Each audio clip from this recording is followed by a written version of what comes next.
Karina Farrow. This is LBC from Global, leading Britain's conversation with Iain Dale.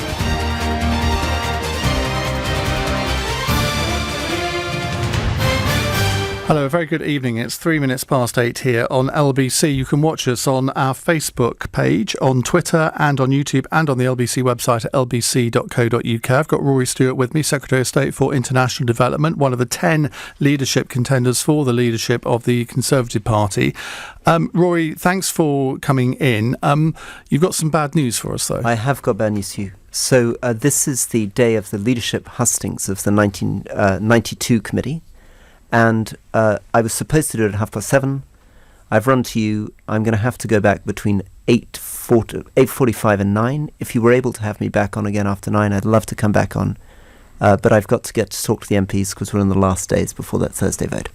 So, and they are your electorate, basically. And they are, unfortunately, my electorate. Well, I'm sorry about this because we have had this in the diary for quite some time now, but we understand you have to cater to your electorate. So, without further ado, let's crack on. Yep.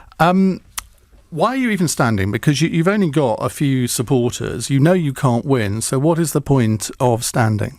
Well, I think the first thing, Ian, is I believe I can win, and that's one of the reasons, sadly, I had to make the difficult position of prioritising the MPs over LBC. If I'd just been doing this for the laughs, I would have been staying with you. So I hope you understand that the fact that I've had to How do you think you can win? Because I'm actually quite surprised to hear you say that, because you know your electorate, Tory MPs, just as well as I do. And if you really think that you're going to get a single vote from the Brexit supporting MPs, you are deluded.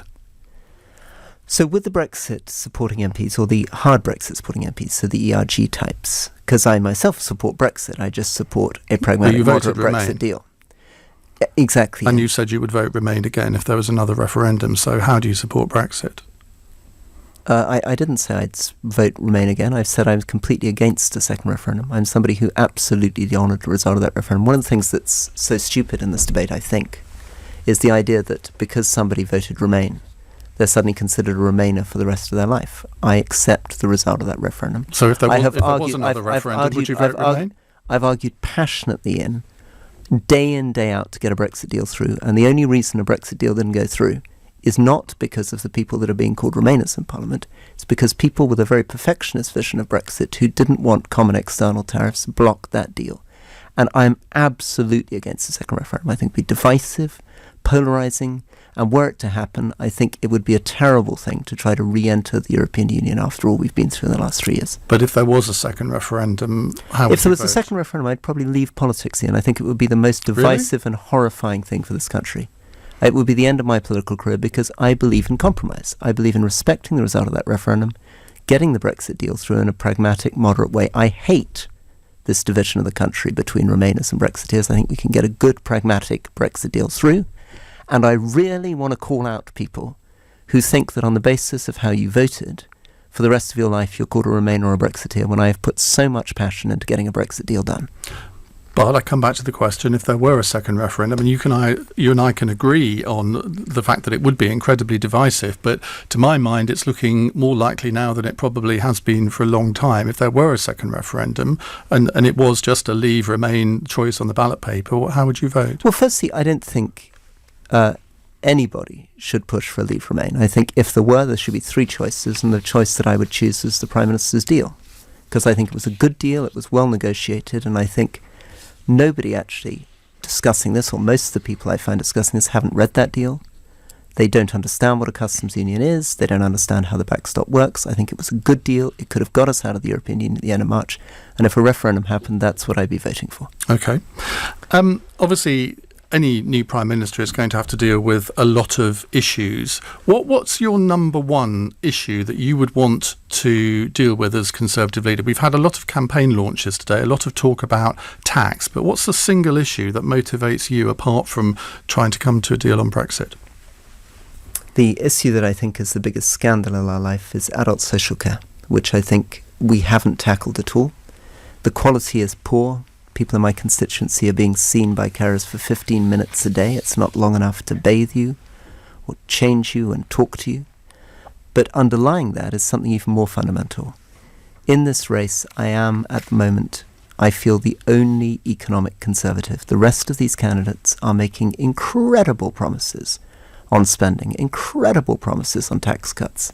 And a lot of them haven't been thought through. Boris this morning has just announced what effectively is a tax cut that would cost £10 billion. And he hasn't thought through the fact that national insurance is something that's done at a UK level, income tax at a Scotland level. So he has just managed to raise tax in his policy on Scottish voters without any reduction on the other side. And this is exactly the kind of thing that I came into conservative politics to stop people making spending and tax-cutting pledges that they can't afford, and every candidate's doing this. Well, he said that he would fund that 9.6 billion out of the Chancellor's 26 billion headroom, whatever that means.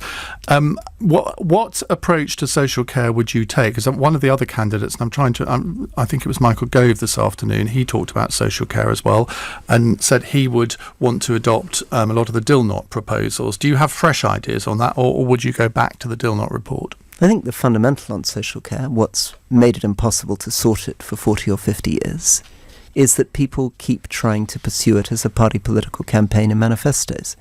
The fundamental thing we'd have to begin with is a cross-party consensus. This would have to be something like the NHS, which was stable.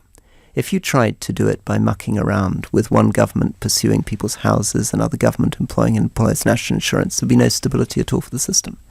So I'm campaigning as the candidate who believes in unifying this country, and part of that would be reaching across to get a proper national settlement on adult social care. You said in the past that you want to cut the number of MPs in Parliament from 650 to 100. Is that something that you still propose? No. As the longer I spend in Parliament, the more I realise you have to pick your battles. I do think that we've got too many MPs, but I don't think that's a battle I'm going to pick. We've got more important things in our country. We've got to transform education, particularly in midlife, to prepare people to the world of robotics and AI. We've got to work out what on earth we're doing, in fact, to become a more serious country. I mean, let's just take your point about Boris saying that he's going to get £10 billion from the Chancellor's pot of 26 billion. Firstly, what is the Chancellor's pot of 26 billion? Secondly, the one thing the Chancellor has made clear is that pot is only available in the event of avoiding a no-deal Brexit, which is exactly what Boris is pushing for. So if I'm in politics anything at all, it's about calling this stuff out. We are a grown-up, mature, serious country. Why are we allowing our politics to go down this route, which feels to me the worst examples of what we see in the US and Europe of people making promises that they can't keep? I'm going to go to calls now because we weren't going to do this until much later, but I think it's only fair on our callers to give them as much time with you as possible. So let's go to Kevin, who's in Oxford. Kevin, what would you like to ask Rory? Hello, Iain. Hello, Rory. Hi. I haven't been as intrepid as Rory walking across the Middle East, but I have visited and backpacked around there, and I wanted to compare bargaining of Europe with bartering. And the first things I learnt about bartering is you've got to go in low, so you say a third of the price you think it's worth, they say higher, and you split the difference. But the other thing that a lot of travellers told me is always, if you don't like the deal, pretend to walk away from the shopkeeper, and the odds are he'll run after you and give you a better deal. Are we in a position to do that if we say that we have to have a deal at all costs? So you're absolutely right that if you're buying a carpet, that's a very good strategy. Yeah. But in order to make a threat, the threat has to be credible. The other side has to believe that you can do it. And the problem with threatening no deal is that you cannot get no deal through Parliament. The only way you could get no deal through Parliament when you've got a speaker that wants to prevent no deal is by behaving like Charles I and locking the doors of Parliament, proroguing Parliament. And that's not going to happen. So making a threat that you can't carry through on, there's no point in doing at all. So we're in a very weak position with supplicants. We would be in a weak position had we not already negotiated a good deal. Yes, you're not going to be able to get some fresh, different deal out of Europe, and any candidate who's pretending there's some new deal they're going to get by the 31st of October is misleading you. Yeah, I think the thing that a lot of people like me worry about is the deal so good, given that we always had to basically beg the EU for a deal? Well, I think the Prime Minister negotiated actually very well. And she managed to get what Europe said they weren't going to give her. They said no cherry picking, and in fact what she succeeded in achieving is control over immigration and unfettered access to the European markets without having to pay billions of pounds a year. That's a much better deal than Norway gets. It's a better deal than Turkey gets. It's a better deal than Switzerland gets. It's a good deal with the EU, and it's a deal that works for Britain. Kevin, thank you. Let's go to Darren, who's in Woking. Hi, Darren. Evening, Ian and Rory. Rory, you and I met back in November on Newsnight where we discussed our differences of opinion, re the potential fractious outcomes of the Withdrawal Act being passed or not being passed. And to your credit, you've wholeheartedly stuck to your position re supporting the Withdrawal Act. But what I'd like to know is if at the last minute the EU were to hand you a blank cheque and say to you can choose 3 concessions, which 3 things about the Withdrawal Act would you change? Which 3 things would I change? The Withdrawal Act, if anything. I don't think there's much about that credibly I would push to change. Not even adding a time limit on the backstop?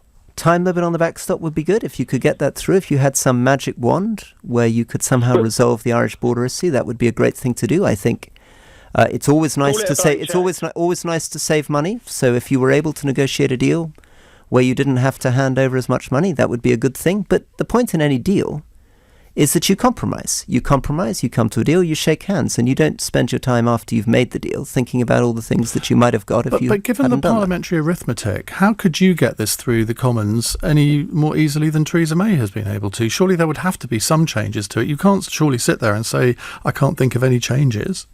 You could change the political declaration. What you couldn't change is the withdrawal agreement. Why not? So I think because I don't think Europe is budging, and I think anyone who's pretending they are is But we've fooling heard themselves. Angela Merkel say to Jeremy Hunt, apparently in Normandy, that she would look at budging. On the political declaration, not on the withdrawal agreement. I spoke to the German ambassador yesterday. But surely a new Prime Minister would have to try, otherwise what's the point in having a new Prime Minister? Well, the new Prime Minister would indeed try, and if I'm lucky enough to be... But you're sounding defeatist and saying, well, I wouldn't be able to get any changes because they're not going to budge, so what's the point in trying? No, I'm doing something else, Ian. In a world of people selling false dreams, I'm trying to be straight with people. The only way that we're going to be able to rebuild confidence in this country, avoid the party collapsing, and for my money, avoid lurching into a general election, is if we're honest with people for a start. One of the reasons that the Prime Minister got herself into trouble is that she gave people the impression that she could do things that she couldn't ultimately do. And then she spent the next year and a half with people saying they didn't trust her, they didn't believe her, she put these red lines and she didn't keep them. So I would be on a plane. I would be negotiating on that political declaration. But I would not be saying to the British people that I could get changes to the withdrawal agreement that aren't coming. And I certainly wouldn't be saying that I'd be leaving a no-deal Brexit if you can't do it. I'm sure you'd be on the Eurostar, not a plane, because of your environmental credentials. I'll just rescue on that one. Jason's in Coventry. Hello, Jason. Good evening. Hi, Rory. So in 2015, to my admiration and thousands of others, you pressed David Cameron to announce proper compensation for the victims and families of the contaminated blood scandal. If you were PM, would you do what all other prime ministers have failed to do and compensate those victims and families? Well, firstly, thank you for that comment. Secondly, and I don't know whether it's you that I've been corresponding recently on Twitter, but I've been corresponding with somebody about this. It's not myself. It's not you. But I need to sit down and talk about this in much more detail. I think it is the most horrifying scandal. I think people suffered in the most terrible way. And I think we need to come to some resolution. But when we get into the details of it, I think we've also got to be responsible about finances. And I'm not... I have to balance my sense of deep, deep compassion with this issue with the fact that I am standing as the... Has your position changed then? No, because it's not. David Cameron to do that. It's not changed, sir. What I'm saying is that I believe very, very strongly that I'm the only candidate in this race who is not making promises that I'm not sure that we can afford to keep. So I would have to look very seriously at the finances of our country. But if the finances were in the position they could... how much was this likely to be? A couple of £100 million or billions? Billions. Okay.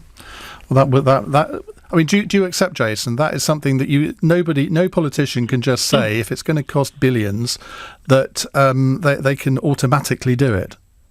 Well, I think where the state is culpable, I think the state is culpable personally. I know there are many MPs that would agree with that statement. Where there's negligence, then compensation should be paid. I just think that where a politician has pressed the Prime Minister to do something, if they then become PM, surely they should carry out what they have pressed other Prime Ministers to do. So I'm 100% with you in terms of my sense that this is a scandal, and in my sense that I would like to do something to help you, and that's why I was pressing the Prime Minister on this. What I'm not in a position to do is make funding commitments on LBC. Which I guess is fair enough, even though we'd love you to. Jason, thank you very much. Chris is in Newcastle. Chris, go ahead. Hi, Ian. Hi, Rory. Hi there. So I'm a Conservative Party member in the northeast of England and a small business owner. And I just wanted to ask Rory what he can do for small business, in particular his policies on the VAT threshold and business rates. Okay. So the first most important thing that we have to do for business is just keep our economy going. And it is going to be very important, I'm afraid, just to return to the big word and the big elephant in the room, to make sure that we do Brexit properly. Because if we get that wrong, if we get our tariff rates wrong, if inflation takes off, if household incomes are squeezed, that's going to be a big, big problem. In terms of small businesses, in the end, it's about getting that habitat right. It's making sure that you can really flourish. And business rates is at the core of that. One of the problems that we're suffering in the north of England, and indeed in every other part of England, is that Amazon and other businesses are able to outcompete particularly high street businesses, because the high street businesses are paying very high business rates, which Amazon and their warehouse are not paying. So finding some way to level that playing field is going to be central for the survival of our high streets. And the question on the VAT thresholds, I think, is also very important. But again, this is something where I think we need a simplified tax. But what we don't need to be doing is doing what Michael Gove has just done, which is to announce that he's going to abolish VAT entirely, which is, and he's saying he's going to replace it with sales tax. But as you're aware, that is a commitment of, I think, about £140 billion a year. And one of the things that's puzzling me... Well, he's saying it would be replaced with a sales tax, so there might not be any net. And we don't know, really. I mean, I was talking to one of his supporters who doesn't really understand this policy. I mean, I think one of the odd things is that somehow people are making these promises as though what they should be thinking about is the next 15 days rather than the next 15 years. That I think we're underestimating the association members. They're not going to be bought off with strange promises on tax and spending. They are conservatives. They believe that we should be sensible and prudent with our money. Do you not think, though, that whoever becomes Prime Minister, they need to have a Chancellor who's going to be quite radical, who maybe doesn't think in the same way that Chancellors have for the last 30 years, somebody who's actually going to be a real reformer? I think a real reformer, Ian, on things like simplifying tax, on making sure that we're in a crazy situation where famously our tax code is something like 15 or 20 times larger than the Hong Kong tax code. I mean, it's incredibly complex. So doing something smart on, for example, I was talking to someone today on thinking through the way in which we could replace some elements of inheritance tax with a gift tax. There are very, very interesting things you could do, make a huge difference to the economy and to people. But what I don't think we need is these kind of super grand ideas that cost £147 billion. That's not where this country needs to go. Mark says, the perfect slogan for Rory Stewart would be "Nothing will change. This country is crying out for change," and he's talking about doing things the same way. Is that a fair interpretation? Well, I think I am a conservative, so I believe in prudence at home. I believe in restraint abroad. I believe in small government. And I believe in responsible finance. So that's not going to change. Well, you sounded like Margaret Thatcher in that way, aren't you? Because, I mean, she could have said all of those words. But some of the things that I do believe need to change, and change unbelievably quickly, is, for example, our broadband is a disgrace. We have slower broadband speeds than Madagascar and Romania. I think our infrastructure is a disgrace. I would turn around Northern England by prioritising particularly transport investment. HS2? HS2, I think, for me, seems like a colossal amount of money. I would immediately, on day one, be reviewing that, and my instinct at the moment is to prioritise the connections between Leeds and Manchester as opposed to the connections between London and Birmingham. So your heart tells you to scrap HS2, but you're waiting for a review to inform your head. Correct. Correct. And I'm glad I summed that up so That's well. very good. That's very good. But let me keep going with the other things that I think we could do. So I think education in midlife is something no country has got right. So robotics and AI will wipe out a lot of jobs, people in their 30s and 40s. I would like to provide a bursary so that people can, in midlife, study for a year, educate themselves for the new world of work. I would transform our intelligence services, our defence forces, our foreign office. All that needs to be shaken up. But I'm doing this shaking up as somebody who is, in the end, despite all these radical ideas, somebody who's a conservative. Gareth in Derbyshire says, I'm a Tory member. Please ask Rory Stewart, isn't it a fact that he's actually a Liberal and has used the Conservative Party as a vehicle to further his political career? You've had a fantastic press over the last 10 days, and I think you've actually made a real impact on this Conservative leadership election campaign. But of course, a lot of the people that are praising you are basically Guardian readers. Does that not worry you? We need to get both types of people voting for us. So I'm currently out-polling Boris in the latest poll that was in the Observer yesterday. I'm the only candidate in this race with more positives than negatives. And you're right. There are many people who voted Conservative in the past and who are now voting Labour or Lib Dem who would come back. There are young people who would vote for me. But I don't think that's something to be ashamed of. If we have any chance of winning a majority, we need to get some of those people voting for me. And notice, how do you get the Brexit Party voters back, though? By delivering Brexit, not by pretending you can do a no-deal Brexit that would stick us in the European Union in the middle of next year. Theresa May's deal is Brexit, though. That's your problem.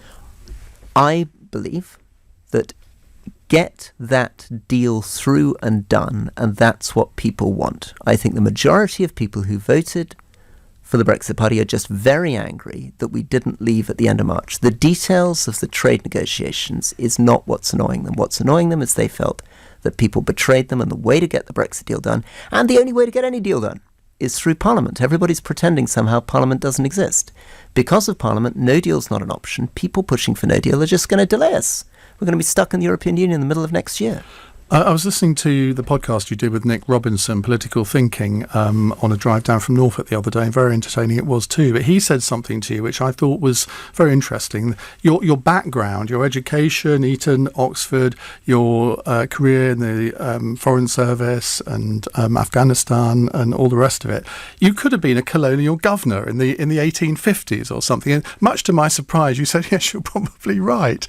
I mean, Jacob Rees-Mogg is always known as the member for the 17th century. I mean, I think you've crept up to the 19th century. But is there a bit of the sort of old world about you that isn't quite in the 21st century? I think you might have said that if you weren't actually watching the reality on social media. I think I've had over 40 million views of the things that I've been putting out over the last couple of weeks. I can put up a single post and get 2 million people, more than 2 million people watching me. I'm going to do a leadership launch tomorrow, which I can pretty much guarantee will get, I don't know, certainly 4, 5, 6 break the internet. The number of people. And I when I turn up at Hyde Park Corner, there are 51,000 people live streaming my speech. I mean, I am the only candidate in this race that actually understands social media. I'm the only person that's actually connecting with young people.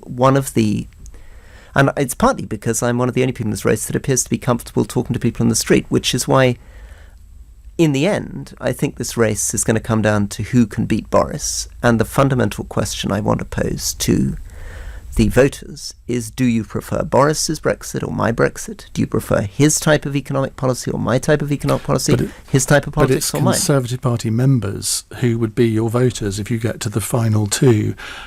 And they're quite Brexity, aren't they? And I believe in them. I totally believe in them. I don't think they're going to be fooled by bullshit. I don't think they're going to be fooled by somebody pretending they can get a no-deal Brexit through when it will have become patently obvious by then that there's no way they're getting it through Parliament. They're going to, in the end, vote for somebody who's straight with them, who's straight about the fact that in the end this has got to go through Parliament, and the best way of going through Parliament is with a deal. Right, Daniel is in Hendon, and he's got a question, I think, on that subject. Hi, Daniel. Indeed, I have, Ian. Good evening, gentlemen. Rory, as a Remainer, do you think you're up to the job? Because personally, and I think I'm talking on behalf of many members of the Conservative Party, not that I am, that you're not up, that you've got some front to even stand as a Remainer. Hasn't anyone, hasn't these past 3 years told us anything about what was going to happen? Mrs. May claimed that she was in favour of leave, and then we have spent the past 3 years being given the runaround by the European the EC, is it? No, we've been given the runaround by a sinister group who, for some extraordinary reason, has been pushing for a version of Brexit that was never going to happen. That's really what's given us the runaround. Who's the sinister group? We got a deal. We got a deal in the end, out, which was a good deal, and we could have left by the 31st of March. But who's the sinister group? That is it the group that you're leaving the studio to go and do a hustings with? That was rude of me. That was rude of me. But by that I mean Nigel Farage and the people who are pushing for that version of Brexit. And I shouldn't have called them that, and I apologise for that. But if you use that word, it's something that you must believe. It's not a word that enters your head randomly.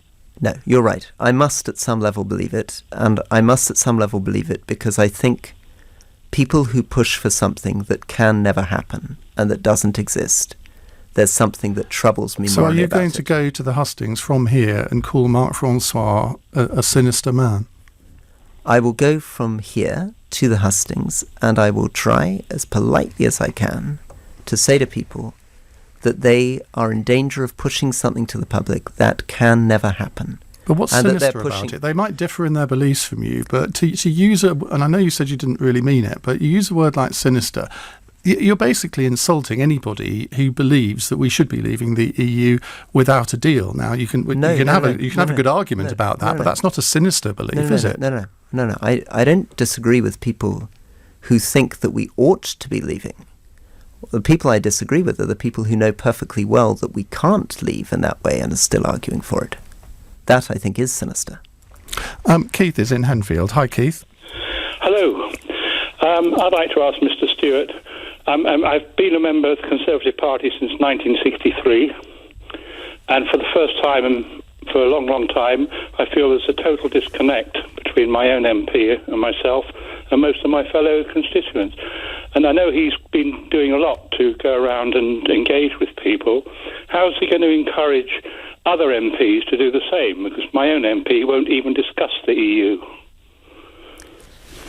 Right. I don't, sir, I'm afraid, know who your MP is, but I think the answer is to keep talking. I mean, the reason I've come on this show, and Iain and I disagree about some of these issues in Brexit, is because I believe in discussion. I believe politics is about discussing things, and I want to get out, listen, challenge. I'd love to get into the details of WTO tariffs with people. I'd love to talk through. I think we can avoid that why we're not tonight.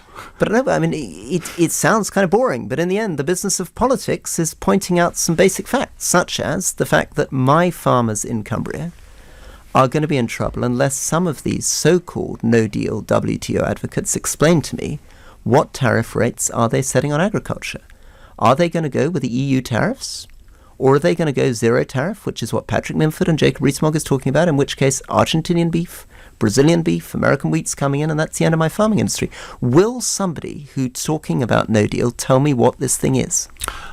Keith, thank you. I'm going to let you go in a second because I know you've got to get to these askings. Just a final question. Are you going to let me back in again? Well, I am going to let you back in again. Thank you very much. If you'd like to come back at the 9 o'clock hour, I wouldn't do this for everyone, I have to say. I really appreciate it. Thank you. But final question, could you, for this bit anyway, could you please ask Rory if he would reintroduce bursaries for trainee nurses, which would be so beneficial for the NHS? Right. I think if the money's available, and I keep putting that money ahead, and this is where I'm very interested. Well, there'll be £350 million a week available. Very interested in Boris's concept that there's somehow 25 billion hidden behind a sofa. But if the money were available, I really do believe that nurses and doctors are central to many of the problems that we have in terms of education, because we're not educating enough doctors and nurses. Instead, in fact, we seem to be relying on other countries educating doctors and nurses and us importing them over to our own country. So getting those bursaries right and making sure that we get the feed through of doctors and nurses is going to be essential. Thank you all very much. I'm really sorry. I will go off now and talk to these people that, as Iain has just pointed out, I appear to have implicitly insulted, and then I will come back and talk to you all again just after 9. And I promise not to ring any of them to bring this up in the hustings. Thank But you. you never know, they might have been listening. They might have been listening. Rory, thank you very much. We will welcome you back in a short while. But in the meantime, let's get the latest LBC News headlines. It's 8:32. Here's Serena Farrow. The New York Fire Department claims a pilot has been killed in a helicopter crash on a New York skyscraper. It's apparently crash-landed on top of a tower not far from Times Square. 10 contenders in the Tory leadership race have reached the first round of voting.